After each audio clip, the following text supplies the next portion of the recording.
გემიდან ოკეანეში რომ ჩახტი პირველად, აი რა შეგრძნება იყო? წყალი ძალიან ცივი იყო? აი სხვათა შორის არა, იმდენად ადრენალინის მაღალ დონეს გზობდი და აი ესეთი შეგრძნება მქონდა, საერთოდ ვერ შევამჩნიე წყლის თბილი იყო თუ ცივი.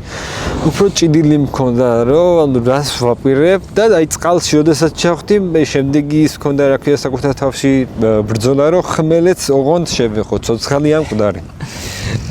იფიქრე ტვინში გაგიელვა აზრმა რომ ხომ არა უბრუნდეო? აი ეგ შემეძლო, ოდესაც ვიყავი თოკზე.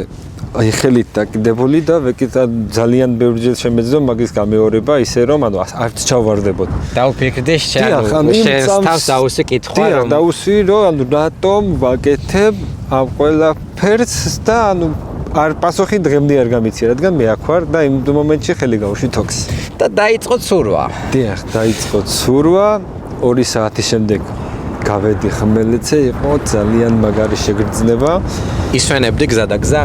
არა, არანაირად არ ვისვენებდი, აი რაც ძალა დაღონე მქონდა, ვცდილობდი რომ აი ეს მანძილი რაც არ უნდა იყოს, ან ყოველ მანძილს აქვს დასასრული. და ვიცოდი რომ ანუ ეს მანძილი გემიდან არა, ფიზიკური მომზადება ხო უნდა 2 საათი იცურვა. არა, კი, როგორ არ უნდა მოგოდეს მსგავს ანუ უნდა ქონდეს მსგავსი შესაძლებლობა, ან წინასა უნდა მომემზადო. მე მსგავსად არ ახლა გემზე მაგის პირობები არანაირად არ მქონდა, რომ აი ცურვის რაღაც სკილები და ანუ გამეუმჯობესებინა, ან ცურვა უფრო სწრაფად მესწავლა ან უბრალოდ მივენე ჩემს ბედს და ჩემს შესაძლებლობებს. ეგ უნდა მეთქვა, შენ სხეულს უფრო ენდე იმ მომენტში თუ სამყაროს ღმერთს არ ვიცი.